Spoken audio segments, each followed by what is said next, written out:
this studio visit. So this studio visit with Christine Harunali and Ayo Ogawa for Suicide Forest. Yes. The studio visit is a format that we introduced last year with Prelude, and we have 5 this year as well. So there's another immediately following this studio visit with Dan Safer in the Seagull. The idea is to take a project, honestly by an artist or artists that I love, but to take a project that is at a critical moment in its development and to be as generous as possible with the audience. For the artist to share a bit of how they got to this moment, where they're going next, how they compose, for them to share some of what they're working on, and then we also together decide on someone who we want to invite into this moment in this evening to create what we call a critical response, but really it is their own elaboration on a theme or an idea in whatever form they choose. And so Diep Tran tonight is here with us as the critical respondent. So the way that it'll go tonight is, as I said, they'll give some introduction, we'll see a bit of the work, we'll hear from Diep, and then we'll also have a chance for a conversation with you all. And that is the evening. And without further ado, I'll turn over to you. Thank you. Hello, I am Christine. Hi, I'm Maya. So we were asked to put together this 20-minute PowerPoint presentation, and in trying to find a starting point, we realized that it was really important to ground this conversation in these 3 questions that we had asked ourselves when we kind of dove into this play. So the 3 questions are, what is your relationship to Japan? What is your relationship to the US? And what is your relationship to theater? And I'm gonna go first. So my relationship to Japan is really connected to my relationship to my mother, who's a native Japanese woman. And that relationship fluctuates between being really strong and being really fraught. And so my relationship to Japan also mirrors that as well. My father was a Taiwanese American man, and so I was born in Hong Kong and then moved to Japan and was there until the age of 8 or 9. And we were moving back and forth between the States and Japan a lot during that time. But after my dad died, my mom decided to relocate us to Seattle altogether, and that's when my relationship to Japan really shifted. And the biggest shift was that I lost my connection to the language, so my Japanese really kind of stopped at that level, and I'm very aware and conscious of that, of my elementary Japanese skills. But I feel inside Japanese, I feel really that I have an authentic connection to Japanese culture, and the images, it's kind of embedded in me growing up there. And I still watch Japanese TV and movies, and I love anime. But if I were asked if I could live there, my answer would be no. My relationship to the US, this is my mom when she was 30. My relationship to the US is a little harder to explain. I would say that I am undeniably American, and I guess again it kind of goes back to language. I just speak English better than I speak Japanese. And when I think of America, I think of my memories growing up in Washington State on this island called Mercer Island. And just my childhood trying to fit into this unapologetic suburban whiteness constantly. And that experience to me is undeniably American. Okay, my relationship to theater, I'm just going to jump and say my relationship to it now, which is I really identify as an all-around theater maker. I guess I'm more gravitating towards playwriting and performing these days, This is a picture of my company, Haruni. We're 8 designers and also theater maker types, and these guys really help me to visualize and also produce the plays that I've written up until now. But lately, I've been kind of splintering off from the company, but with their blessing, which is kind of an amazing thing, and I've been forging these new relationships that feel dangerous and challenging, and my relationship with Aya really falls into that category. And what else? I think, yes, and just sitting through the discomfort of change, changing my practice and changing the change that's going on in my relationship to my identity too, as my work keeps getting more and more personal.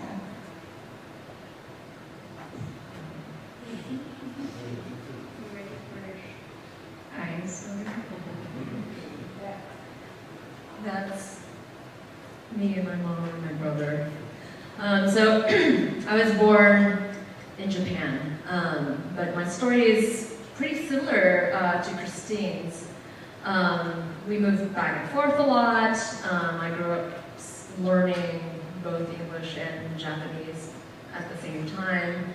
I did live in Japan when I was in elementary school, and then went to an American school in Japan, so that was confusing. But actually not so confusing. When I lived in Japan as a Japanese person, I felt very Japanese, and I felt ownership over that cultural identity, and I really had no questions about it. That's what it's like to live in the dominant culture of a place. And when I was a preteen, we moved to California, and it happened to be a pretty predominantly white place, and that was like the year Top Gun came out, and to just give you reference time. And for Halloween, I really wanted to be Cyndi Lauper, but I really had no idea how. And I just kind of put my hair up in like a weird ponytail, and people were like, "Who are you?" And I'm like, "I'm Cyndi Lauper. Can't you tell?" So that was the kind of way that this conflict or tension with the culture that I lived in manifested. And Christine talks a lot about this kind of erasure in her work, and but yeah, I feel like we went through very similar upbringing. I also went through a period where I didn't speak any Japanese for maybe like 5 years because I had no need to. I didn't have any Japanese friends, and my parents would speak to me in Japanese, I would speak to them in English, and I thought that I would never have a relationship with my home country after a certain point. But then that changed, actually. So I started doing theater. I identify, I guess, as like much like Christine does, like as a writer / director, even though I started as a performer. And I found that in the theater, where transformation was the currency, I was allowed to kind of, through inhabiting other characters, be myself. And I found a great sense of liberty and comfort in that, and that's why I stuck to doing it. My parents, however, were horrified, and they persistently discouraged me. They said, you're only gonna be playing maids and prostitutes, so you really should stop this now. They would go behind my back. My mom would go behind my back and go to my high school drama teacher and say, "Please stop casting Aya because I don't want you to encourage her to go into this field anymore." Nevertheless, here I am. And so I've been making my own plays. I've centered often in my plays an Asian female protagonist because that is my world. That's my my world. And my way of kind of changing the things that I cannot change is by making my work and presenting it to the world. So, Christine, yes, where did this play come from? I wrote this play in grad school at Brooklyn College under the tutelage of Mac Wellman and Erin Courtney, who's here right now. Hi, Erin. And it was after I encountered Audrey and Kennedy's Funny House of a Negro, which I think Erin assigned to me. And what struck me was Audrey and Kennedy's ability to kind of just dive into this very dark black femme identity.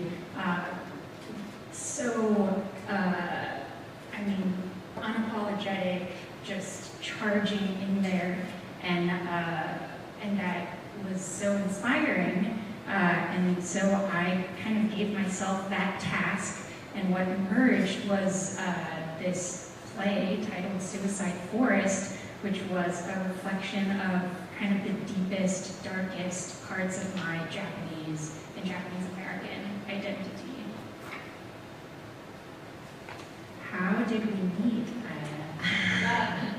Well, I had known of Christine peripherally for probably about 10 years. I'd seen her as a performer in other people's shows. I knew her as a creator, as a writer and director. And I think we were probably Facebook friends. But one day, I got an email from her, and she was like, I wrote this play, Suicide Forest, and I have an opportunity to have it staged as a reading at the Bushwick Star.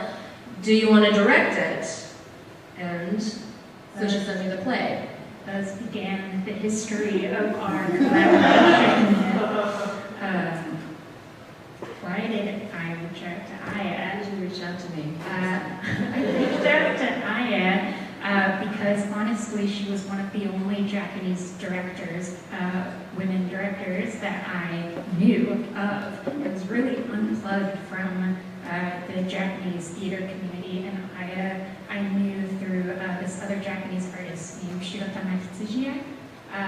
And also, Aya, from Facebook photos and whatnot, she was the only person I knew who was this Japanese woman with an asymmetrical haircut and piercings, and my impression was that maybe she would understand this play and what I'm doing with it, because I knew of her as a foreign jackass.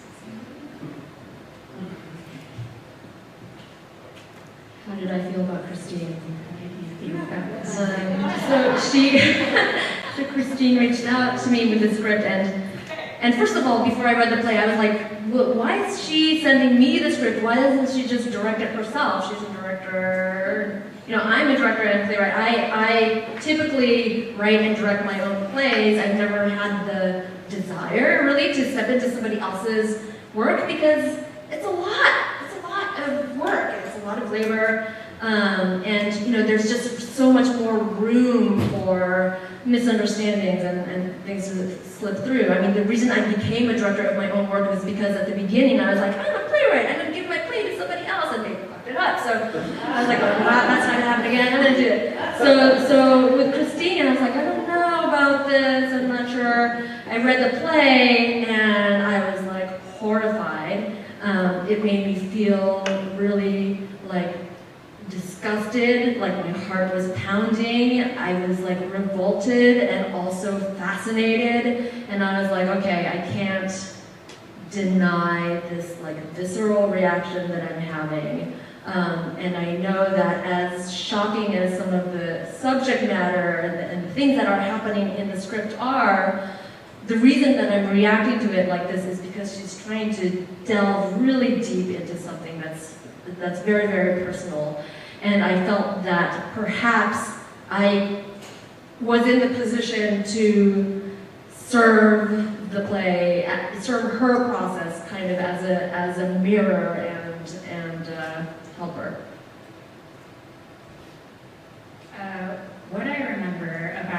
first meeting is that, what I remember most is that I had called this play a translation, and it just broke open my understanding of the play.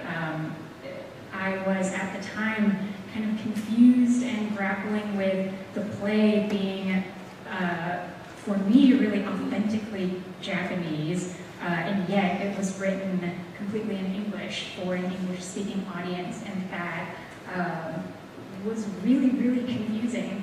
And when I called it a translation, in that moment, it felt like both things could exist at once.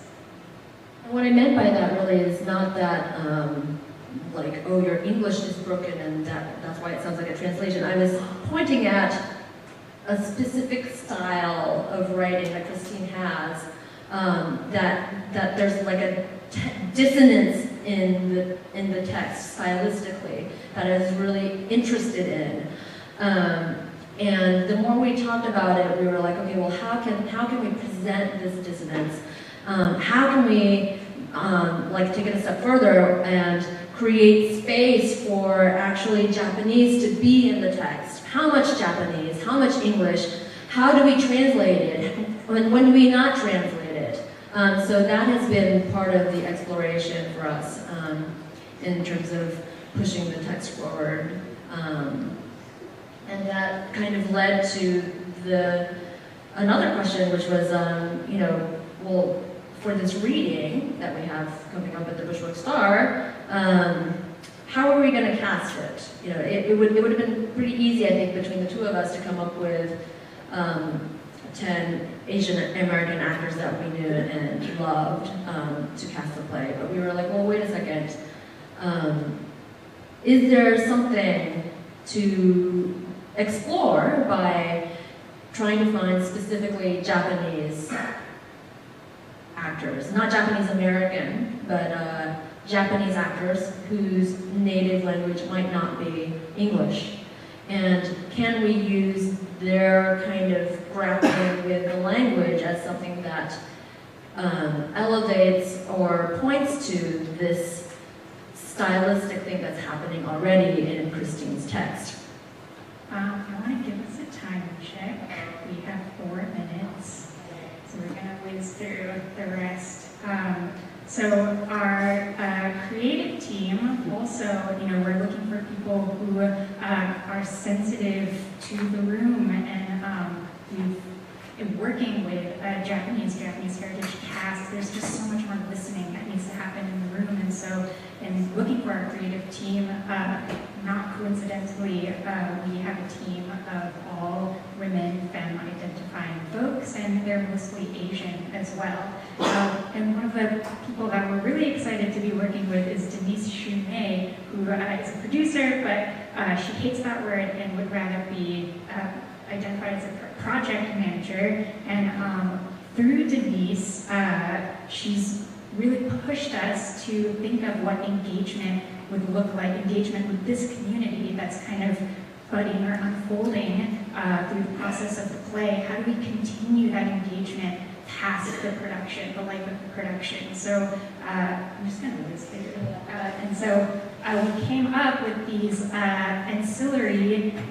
this ancillary series, which is these events and conversations that are happening alongside the play that are centering Asian American and Asian diasporic perspectives. And the first one we had was really recently, last week on September 30th. It was a potluck with 24 Asian women, trans, femme, non-binary performance makers. And we spent 3 hours together grounding our bodies and dreaming about what support around our own artistic growth would look like within this community. And how we can organically support each other's work.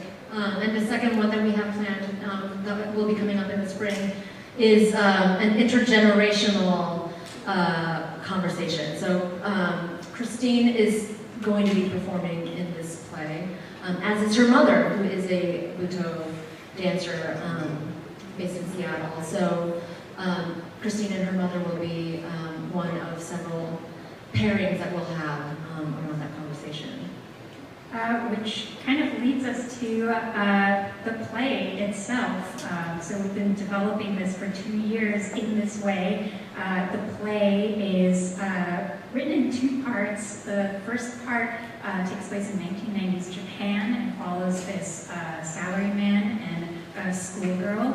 And they are drowning in this nightmarish Japanese society that is kind of upholding conformity above all else. And they're clawing at their self-worth in a culture where selflessness is dominant.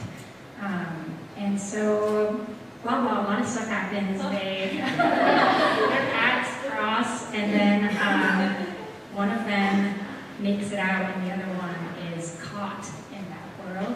And then the second part, we're catapulted into the suicide forest where there is a clan of goats and this forest spirit named Mad, played by my mother, Dancing Buto. And just as a spoiler alert, the schoolgirl, played by myself, makes it into this forest. And from there, the play kind of takes this hard turn and it just becomes kind of a real-time conversation with my mom. That's the play. And the themes. I will just talk about one theme.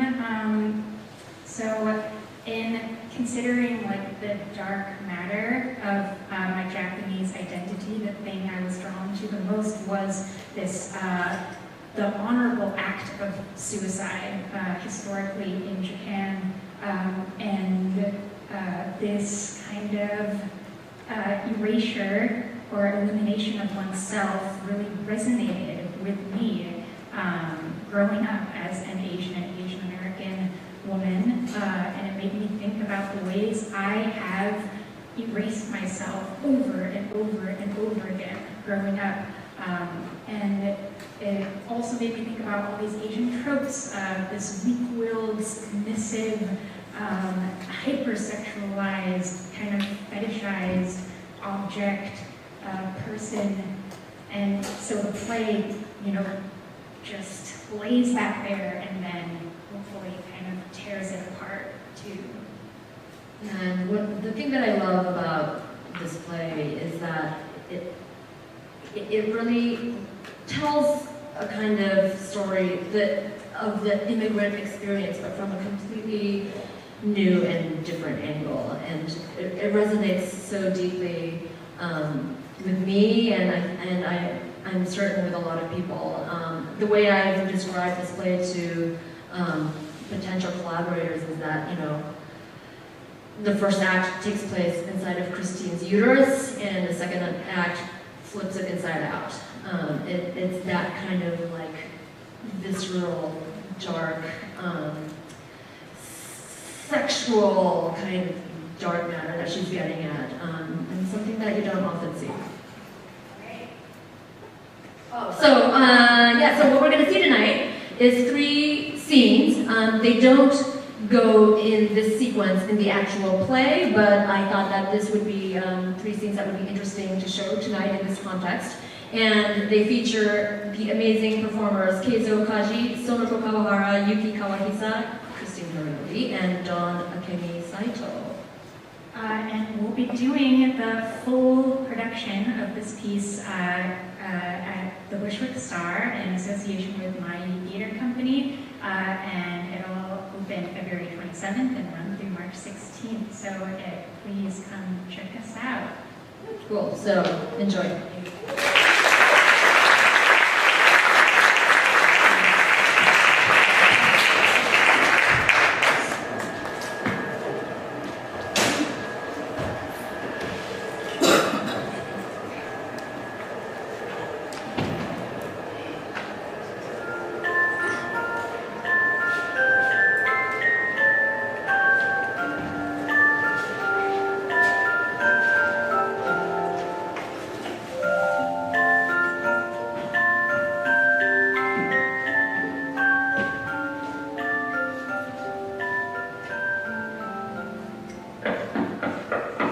はい。失礼します。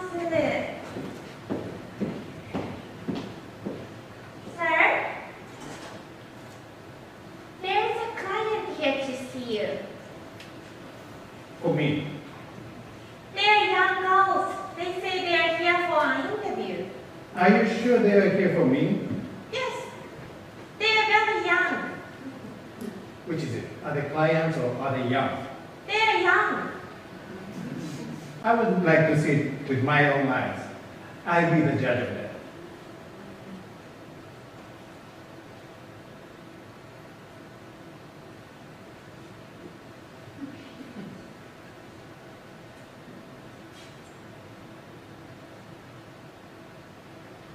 Sir,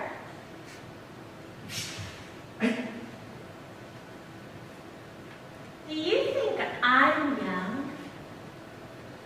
What?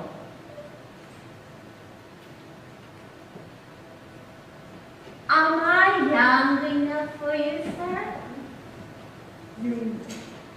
You're fine just the way you are. Would you like to taste me to make sure?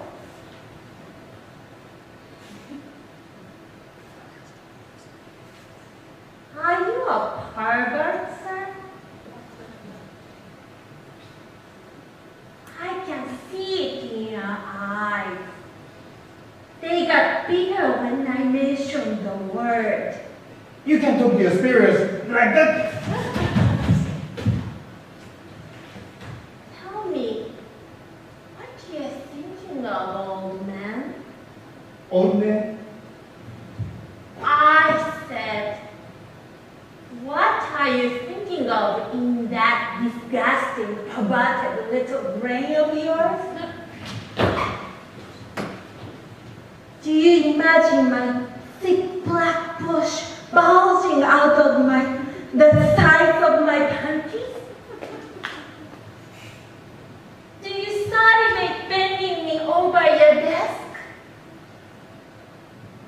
Do you touch yourself while smelling my old high school gym shorts?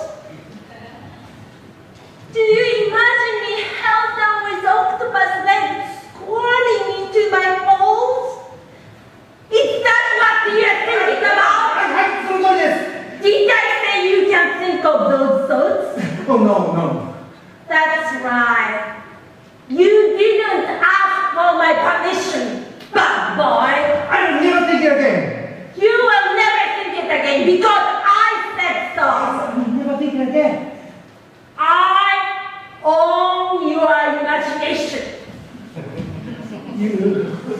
Oh, my imagination. I destroy your imagination. You destroy my imagination. Please destroy me.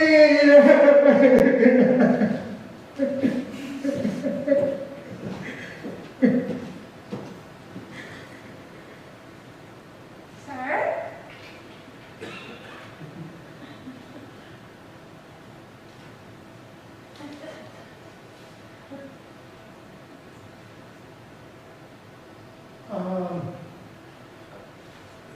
Go ahead. Bring them in. Oh, I'm supposed to remind you, the company retreat is coming up. I'm taking a survey on what people would like to eat for dinner. Would you like fish or meat? What's that? Fish or meat? I don't plan on attending this year. Oh no, why not? My wife is very sick. I'm so sorry to hear that. Yes. But everyone wants you to be there and the boss said you must, so fish or meat? Neither. So just vegetables? No, that's not what I Got it. I'll have you down for just vegetables. I'll go ahead and bring in the girls now.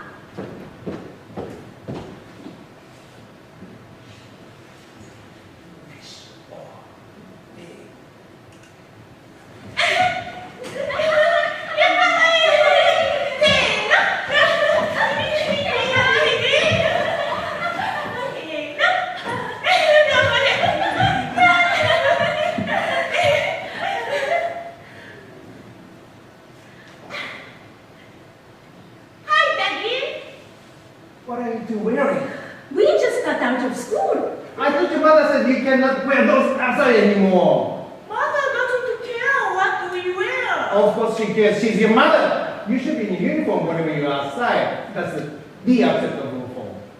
パパの意地悪。ねえ、パパ why is Mama always sick? What? That's because she's depressed. 何それ It means she's broken. And that's why she's going to kill herself. Don't talk about your mother like that! You're scaring me! Daddy?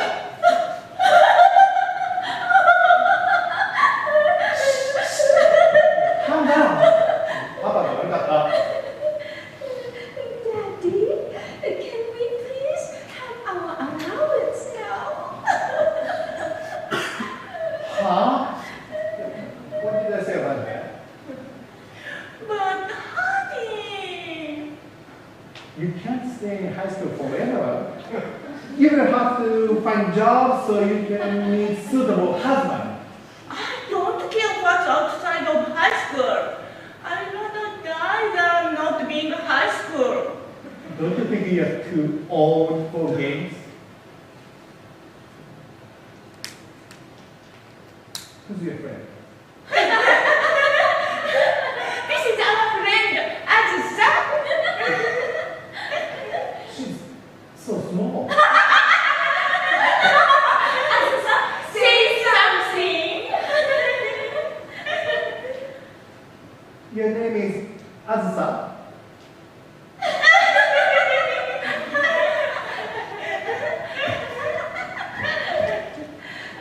Can we please have our allowance now, Dad? Yeah, of course. Do you have a penis, Dad? Yes, no, okay. Thank you, Daddy.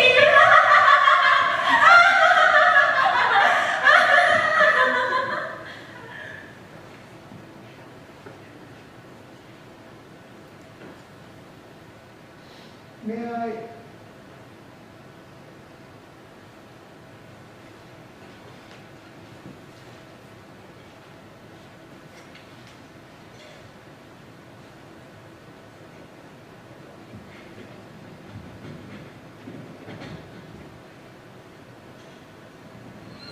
You're so helpless.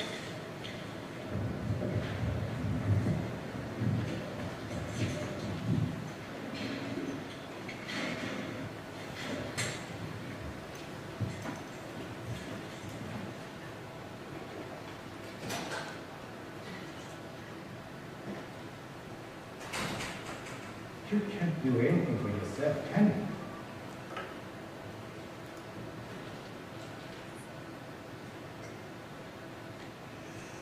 Will you break if I touch you?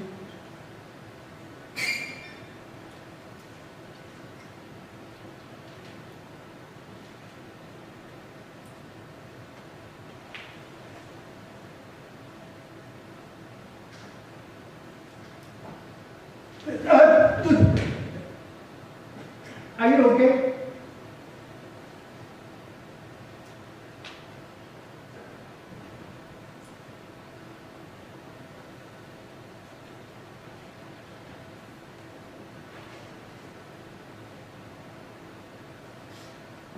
Are you eating enough?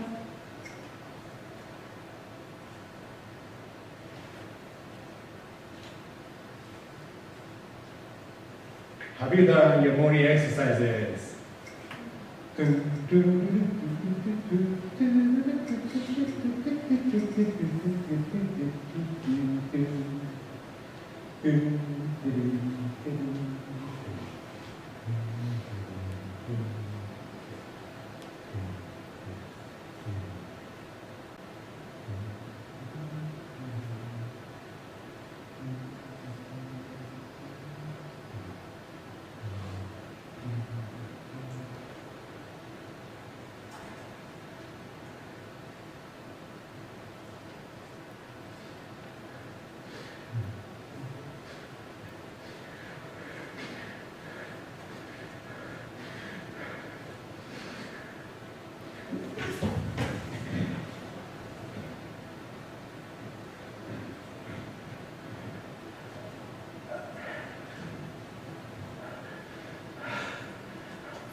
your whole life is ahead of you.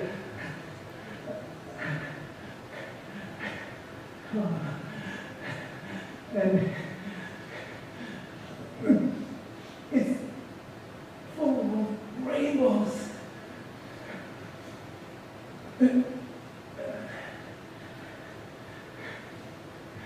You will make eggs for your husband.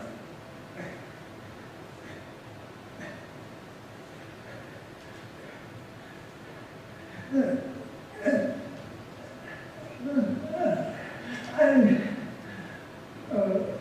remember the kids you had. And your wedding day. Fuck! Stupid! No! No!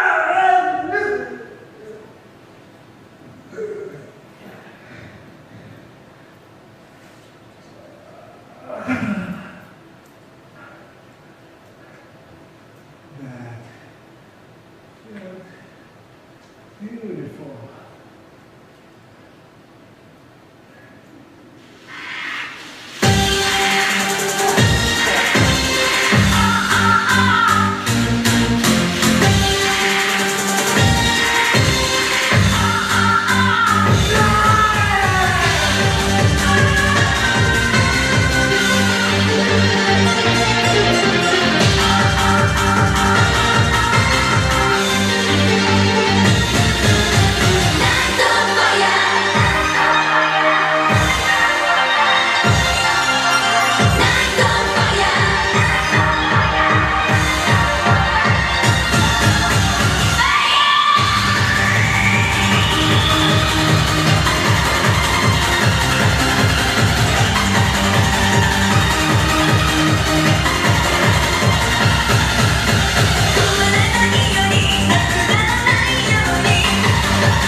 Mommy's recipe.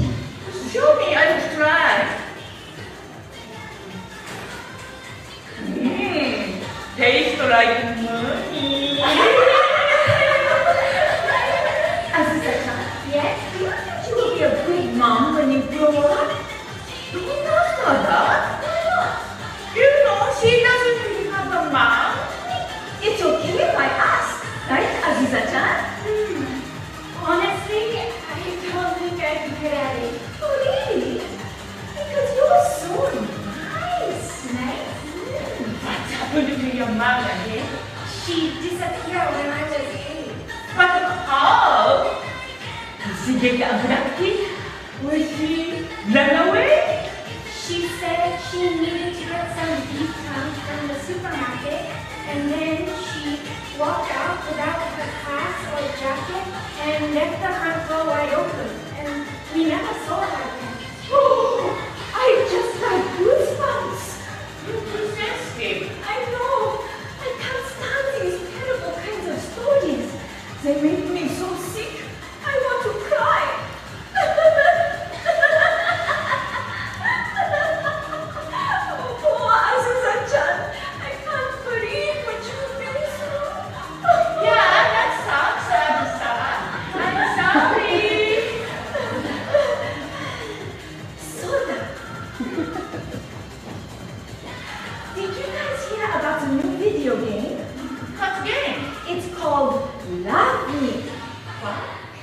game where boys can have a romantic relationship with a girlfriend character on a screen. And how do you even play that?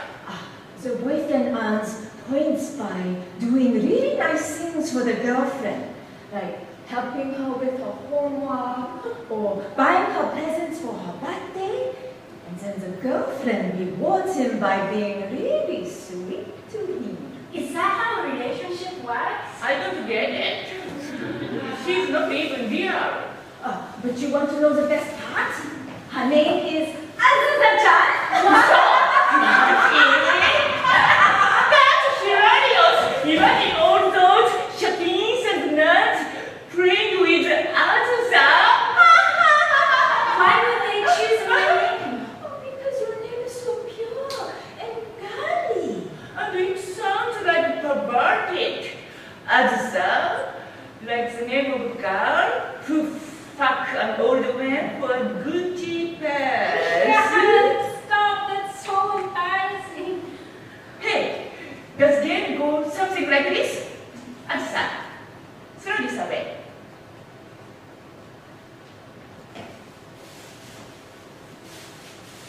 She did it? Azusa, hold my back.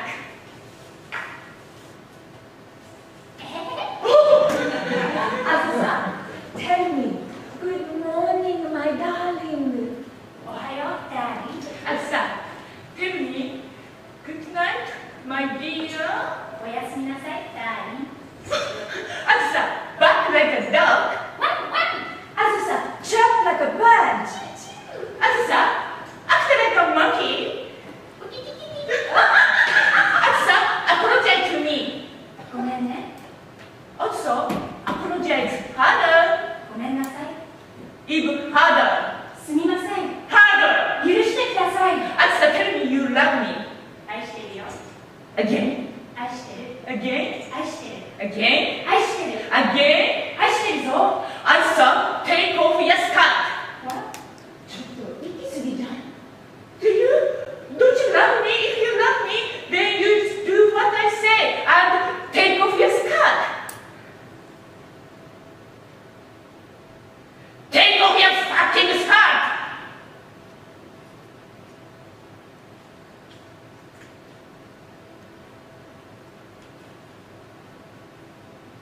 Azusa, take off your panties. やりなよ。Azusa, show us your private part. Azusa, your vagina. Azusa, your flower. Azusa, your purity. Do it. Do it. Do it. Do it. Do it.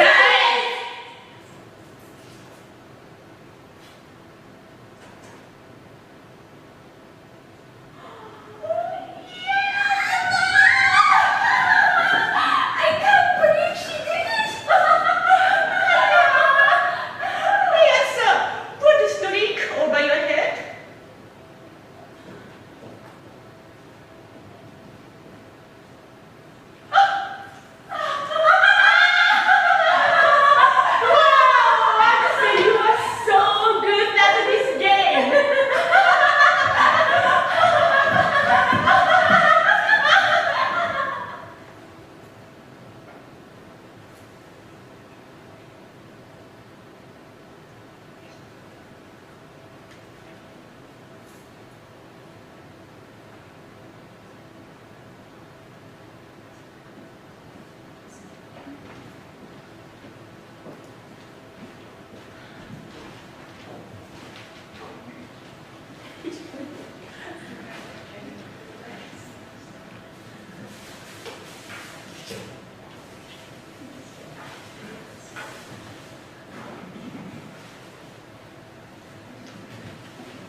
about the time, one of the first times I felt deeply turned on. It was in my childhood home in Seattle. It's late at night, and flipping through the cable, and this movie, Boys Don't Cry, comes on. You know it? Yeah. For those of you guys who don't know it, it's this 1999 biographical film about the life of a young trans man named Brandon Tina, played by Hilary Swank, and it follows the tragic story of his murder in this small town, and it's really devastating.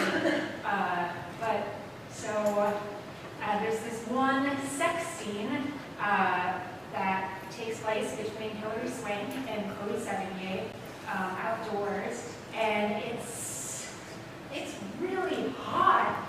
And so at the time, I popped in a VHS and recorded this scene. And once the movie was over, I replayed it over and over again and masturbated to it in my living room, of all places. But also in this living room is this white built-in bookshelf that spans the entire wall. And on one of the shelves is my dad's ashes in a wooden box that was outside, and my mom with these white lilies beside it. So I'm touching myself in this living room, watching Hillary and Chloe getting it on, and then I'm also simultaneously conscious of my dad's spirit and his ashes. And I'm thinking, is he here in this room right now, watching me? And before I could even begin to erase this heinous image, I fucking came.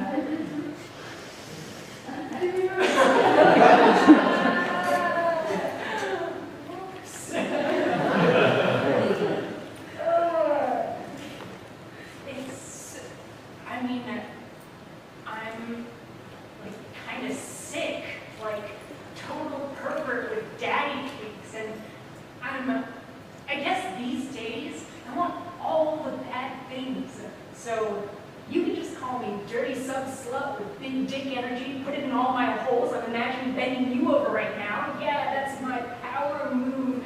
And I just can't be so quiet and nice anymore because, fuck, their mouths spouting words like dating Asian women is a white nationalist rite of passage. I mean, fuck, that's so painful. And I would seriously hurt chokefuck if you try to pull that shit on me. But if you want to know my real kink, it's that I want to deserve it all the pain that is mine. And my cum isn't clear and white, no, it's like deep, dark secretion, like amber molasses pouring out of this purple-brown body.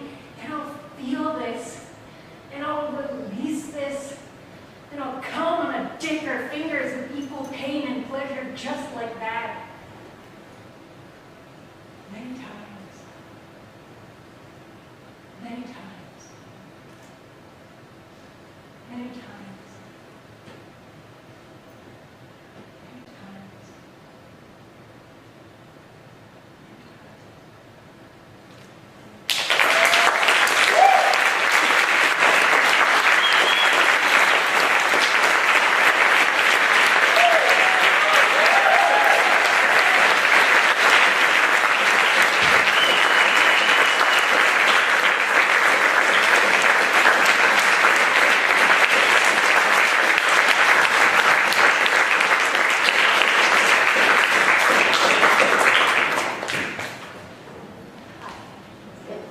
So it is now my pleasure to introduce Diep Tran, who is the senior editor of American Theater Magazine, and she is going to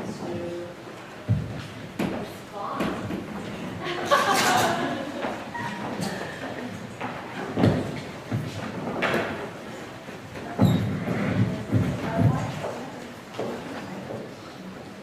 Mic's on. All right. Can you all hear me? Awesome. Woo! All right. I don't know how I'm supposed to follow that. But we're just going to hope for the best. Thank you, Christine and Aya, for asking me to do this. I have no why. I'm not Japanese, I'm Vietnamese. I've never been to Japan. So I would like to, one day, that would be awesome. And it's an honor to have shared the stage with such amazing, fierce women. And when I was asked to write the critical response to this, one of my first responses was, you know, I'm not a performer. I don't, you know, my bread and butter is like you don't actually have to look at me to consume what it is I do. I'm a journalist and I write essays, and so looking at me is not a prerequisite for doing and for enjoying what it is I do, which I prefer that you don't actually. But they said you could respond in any way that you choose, and so because Christine is getting so personal with this piece of hers, I thought I'd do the rare thing that I normally don't do, and get personal with all of you. And it's going to be uncomfortable for me. It's probably going to be uncomfortable for you. It's going to be even more uncomfortable for me. So, yeah. So, I was reading the play, and then this part really stood out to me. It was, in the play, I just asked Madman, what is it to become a woman? And this is going to be my attempt to answer that question because it is fucking hard right now. So I've been bleeding every day for the past month, from my because like 62% of fertile women, I am on birth control. Mine's called an Nexplanon. It's a 2-inch plastic rod that is implanted into your arm. And you set it and forget it. It's over 99% effective at preventing pregnancies, even more effective than getting your tubes tied. Like that. And so what it does is, I was a big Lord of the Rings fan growing up, and so I kind of like to compare it to the sperm is the Balrog, and the Nexplanon is Gandalf standing on the bridge saying, "You shall not pass." The side effects are relatively mild, mood swings, weight gain, headaches, acne, depression, and, well, random bleeding. And sometimes the random bleeding lasts for, centuries. It feels like it's been centuries. And then you feel so sexy that you don't want to have sex with anyone, which is a really great way of preventing pregnancy. So when you're on the Nexplanon, or any kind of birth control that turns you into a cyborg, your period goes from monthly inconvenience, like your credit card bill, to Jack Nicholson in The Shining. Why am I telling you all about this stuff that's happening in my body right now? There's something about having blood come out of your vagina for a month straight that really puts you in touch with your body. It's kind of like getting diarrhea. The kind where you realize it's about to happen and you're praying to God that you'll make it to the bathroom in time before you shit yourself. And then before shitting your pants, you may have thought that you were the master of your own body. And then you realize that sometimes your body will do things that you can't control. And you will be powerless in the face of biology. Women are used to feeling powerless. We've been feeling it every single month from when we were 11 or 12. And every month, half of the world's population bleeds. We don't talk about it, we cover it up, but we still bleed. Isn't that one hell of a metaphor? I just finished reading this book called Pachinko by Min Jin Lee about Koreans living in Japan in the mid-20th century. It was purely coincidental. I had started reading the book around the same time that I reached out to me saying, "Hey, do this thing." I'm like, "Oh, good." And I would like to read one passage to you. All her life, Sunja, I heard the sentiment from other women. Suffer as a girl, suffer as a wife, suffer as a mother, die suffering. Go sick. The word made her sick. What else was there besides this? That is a great fucking question.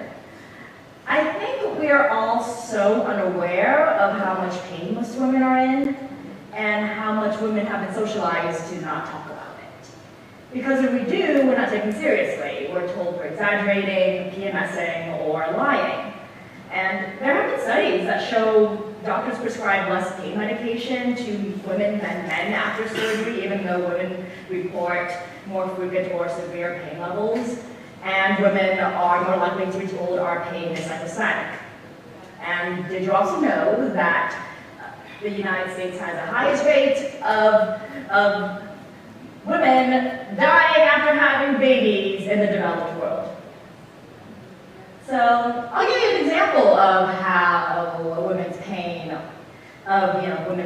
and how it's like minimized. I've been asked why I don't have an IUD. For the people with penises in the room, an IUD is a T-shaped plastic device that's inserted into your uterus. It's like an Nexplanon, and that turns your body into the sperminator and is crazy effective, but the only difference is it lasts 5 or 10 years, and the Nexplanon only lasts 3 years. I actually did have an IUD. In 2012, while in a long-term relationship where I really didn't want to have condom sex with my boyfriend anymore, and I really didn't want to have to take the pill every day at the exact time, otherwise it all goes to shit, I decided to get an IUD because it was covered by my insurance. Thanks, Alana. My doctor, Dr. McDaniel, told me that during it would feel like a pinch, and afterwards there may be cramping. I thought, cramping, I could handle cramping. I've been cramping every month since I was 12. I have a PhD in period cramps. So there I am, lying on the exam bed, my feet in the stirrups, and my legs spread wide, and Dr. McDaniel inserts the clamps, that familiar cold feeling that doesn't suck any less even after 9 years of pap smears. The clamps click, I'm dilated, I feel cold air in my vagina, which is usually not normally aired out in such a way. It kind of feels like when you take your shirt off on a hot summer day. Then Dr. McDaniel tells me she's going to numb my cervix. She takes a needle, the biggest needle I've ever seen, and suddenly I feel like someone just took a bite out of my cervix. And then there's nothing. Then I just feel the odd pressure of something going in where it's not supposed to be going in, and it doesn't feel unpleasant, but it doesn't hurt. And then it's done. She snips the strings of the IUD and tells me to put my finger up in there every so often to check to make sure it's still there, because sometimes it can fall out. Apparently, it is much easier for an IUD to go out than it is to go in, kind of like the inverse of childbirth. And afterwards, I'm given half a bottle of pain meds, which was considerate because, oh, holy shit, did I feel pain. And I recently learned that my doctor giving me 5 whole prescription-grade pain pills was atypical. Some doctors just tell their patients to take an Advil. The same stuff you take for regular period cramps, except if regular period cramps feels like someone is squeezing your gut with their hand. An IUD cramp is someone squeezing your gut and they have long acrylic nails and they decide to twist. Fucking Advil isn't going to help. That may requires an exorcist. Or an epidural. And if you're a black woman, studies show that you're less likely to be taken seriously when you are in pain. I'm lucky that every OB/GYN I've ever had has been a woman of color. And then a month later, I'm hunched over in my bathtub as my uterus is contracting, and then I give birth to an IUD. And that is why I don't have an IUD. And that is also why the woman tax is such bullshit. So, my mom always told me, a girl has to protect her body, she said. The subtext, no one else is going to do it. And I was trying to do that, and my body did something I couldn't control.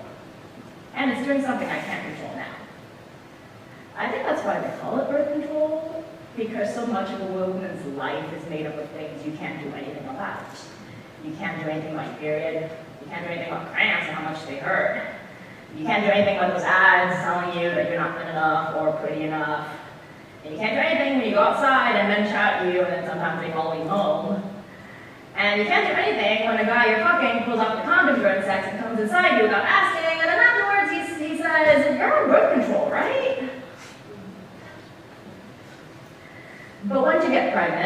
want to have sex for fun, that's something women should be able to control. We fucking earned it. And that is why it's such a violation that a man who is a sexual predator is going to get a seat on the Supreme Court. Suicide first. That is the topic of tonight's discussion. So the play talks about this phenomenon of sex dolls in Japan. How in Japan, rather than interact with real women, men are buying these dolls. Not just to have sex with them, they dress them up, they take them out on dates, they tuck them in at night. And it made me think of a story I thought was so romantic when I was younger, Pygmalion. The first time I read it, I was so swept away by the romance. Pygmalion just wants someone to love him, so he made his perfect playmate, and he got his happy ending when she came to life. It wasn't until I was older that I thought, what about her? What was her name? Oh, Galatea, but that's it. The play isn't about her. But what did she want? And did she like coming into self-actualization only to be tied down to this man she just met?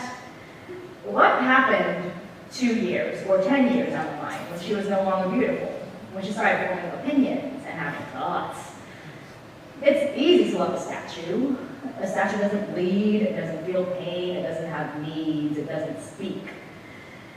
I feel like there's a reason Pygmalion is one of those stories that keeps on getting recycled, and it's currently on Broadway right now in 2 different variations. And also why men prefer the company of dolls, or virtual women to real women. We're taught a woman must be like a doll. And actually Asian beauty standards aren't that different from Western beauty standards. As you know, I grew up in both environments. It's, its commonalities are be thin, be white, be young, be quiet. Smile. I didn't have an orgasm until I was 21 because I was told that my power was between my legs and who I chose to open them for. I was ashamed of my body and how messy it is and all the things I felt that I couldn't say. Sadness, desire, rage. And one of the biggest lies that the patriarchy has told women is that our pain is normal and deserved and we can't ever talk about it. We should accept our lack of power in life because to be a woman is to suffer. A girl has to protect her body, my mom said. Something else she also told me. A girl needs to speak softly and quietly. And if you ever meet my mom or any other elderly Asian woman, you would not describe her as quiet. She has no concept of an indoor voice, and she speaks in commands. I could choose to be the woman she wants me to be, or be the woman that my mom actually is. Someone who is loud, entrepreneurial, a war survivor, who asks what she wants and who speaks up when she's in pain. I mean, we're all choosing which woman we want to be right now. And for me, I choose a real woman with a bleeding vagina and a very loud, powerful mouth. Thank you.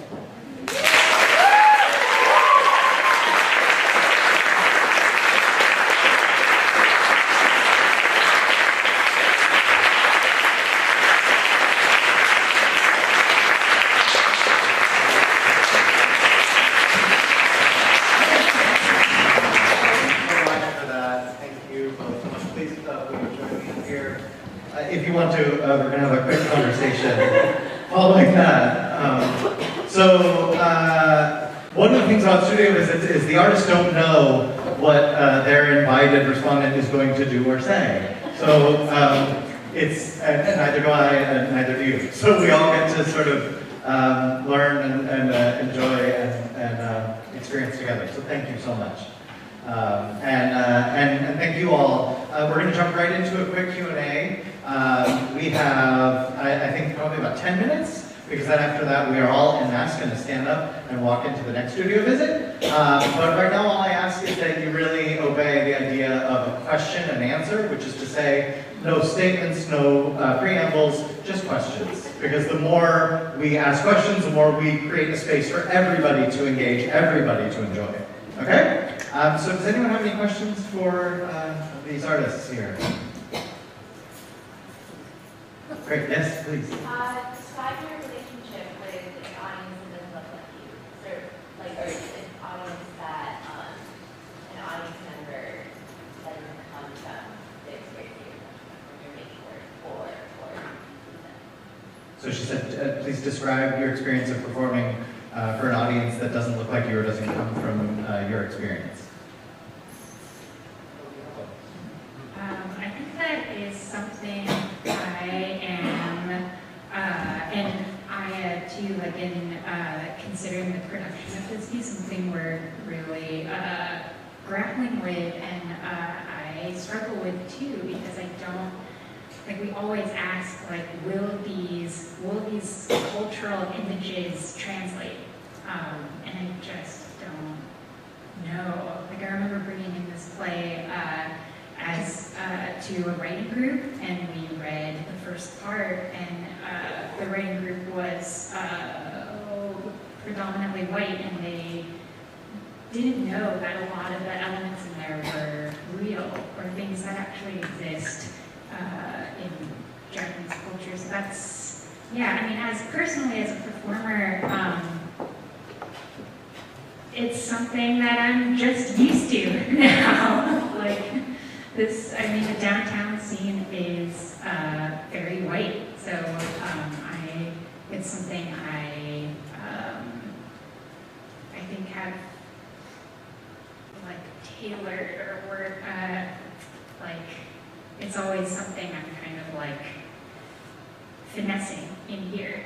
I don't know if that answers your question. It's definitely something that we have talked about a lot in our rehearsal, in our development process. The thing is, like, there's no way for us to predict who's going to be in the audience, right? There's no way for me to be like, oh, well, I think it's going to be this kind of audience or that kind of audience. And so rather than waste our time and trying to make assumptions about who's going to be there, I am really taking this play as this artist's journey into investigating her own identity and herself, and hopefully that there are things that arise from that journey that resonate with people no matter who they are. Do you want to hear your experience? What was even just now? Yeah. Or even in writing? In writing. I mean, I don't really. I'm always hoping that I'm talking to an audience that looks like me or is sympathetic. Can't ever predict that. And I have written things about social justice and about things that people are not allowed to do or should not be doing, and have gotten very passionate responses from people who help me on a basis. So it's right for me. It's trying to stay authentically myself and authentic to my convictions, while acknowledging that to put it out there can be a dangerous or a very sensitive act, and to make use of that. Any other questions? Christine, this is the first show that you've worked on with your mom, and can you just share more about what the experience was like working creatively with your mom? Yeah, I actually worked with her before this play. She started dancing Butoh in Seattle about 3 or 4 years ago, and when I found out about that, I couldn't help myself. I was like, oh, we gotta do something together. And so at the time I had a residency at Max, and I invited her to New York for 2 weeks, and we tried it out, and it was hell. It was so bad. We were crying every day. And I learned that, I was like, oh, this is going to be great. Like, we're going to come to the room as equals for once. And just that mother-daughter relationship just cut through everything. So now, on this play, that was a conversation conversation, really kind of drawn out conversation that I had with Aya, because first I wasn't even going to perform in this play, and then Aya suggested that, and then we started talking about my mom, and so now, yeah, I'm taking a lot of, well, first I have this wonderful, like, facilitator person who's like shepherding us into the collaboration. And then, yeah, I'm learning how to take space for myself to make sure I can be present with my mom, because this play is not going to fix our relationship and the distance that exists because of our language barrier, but it's an attempt at connecting with her, and I feel very lucky to have this Japanese community that is actually, a community that my mom feels very comfortable in, but I actually feel uncomfortable in, and it's this amazing kind of switch, because I've always led us growing up in this country. Any other questions?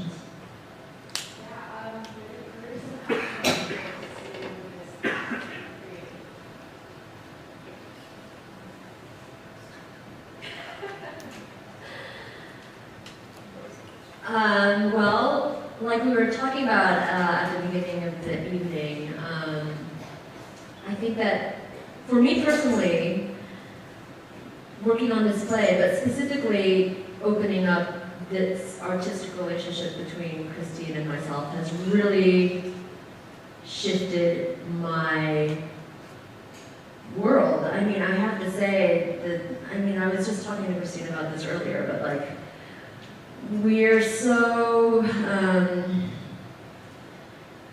I don't know who I mean when I say we, but at least I have felt so, like, typically closed and competitive, like, oh, there's that grant that I want, or I don't want to be compared to that other Japanese playwright, or, like, there's all these things that happen when you're an artist in an ecosystem, right? And I think my meeting Christine has compelled me to become open and like reaching out to this cast and this growing this community, and with Denise's help to really find ways for us to support each other's work beyond this play. I mean, now I feel like,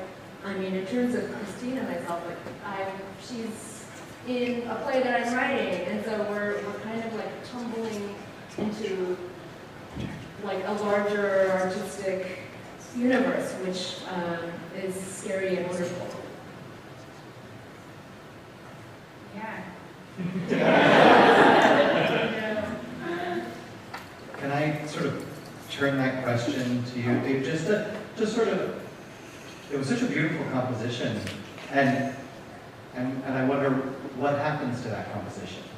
Is that a thing that you just hold, or did that inspire another kind of writing for you? Is it something you'll ever return to? What comes next for that? Well, apparently it's on live streams.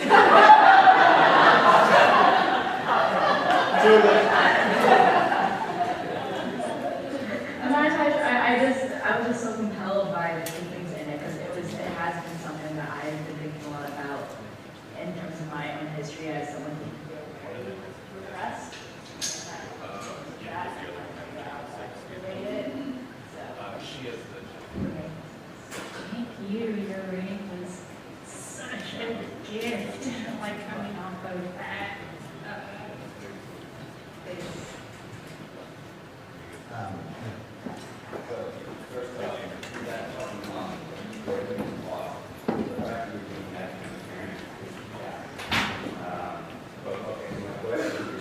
There you go.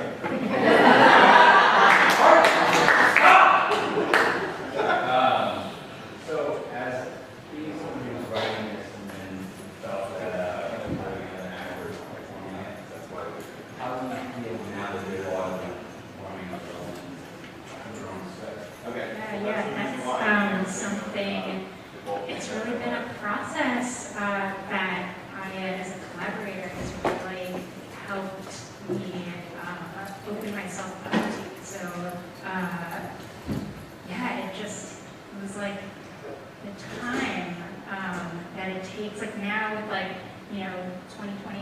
hindsight, I can look back and say, oh my God, there was this period of time where, you know, I didn't want to be in the things I was writing. And it was really in kind of receiving support. I mean, through collaborators, through friends, like feeling confident enough to sit inside the piece and just the time that it takes to step up to that plate.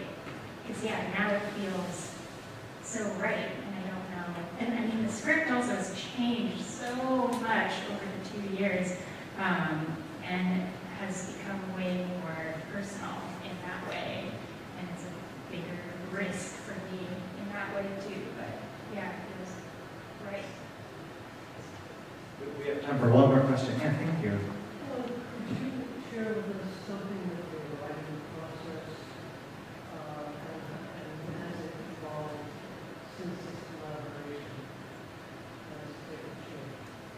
Yes, the writing process has shifted a lot, and it really, the writing process shifts as the trust between the two of us go deeper, and so the way Aya gives me edits, or we are able to kind of like start at a deeper understanding right away. At the get-go, I feel Aya's commitment to the play as an artist that kind of opens me up to really consider the changes, or not even changes, it's just, I mean, it's like always a discussion, it feels like now. Like now the play feels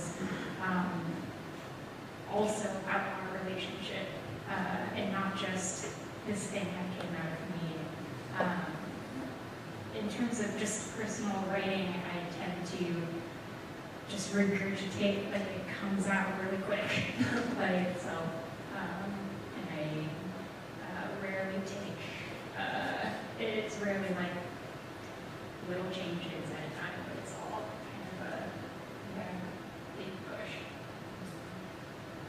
Well, thank you so much. It was a real honor to have this time with you and for all that you shared. Thank you all for being here. As I mentioned, we have another studio visit with Dan Safer, with Jane Comfort as the critical respondent. But let's just one more time thank the artists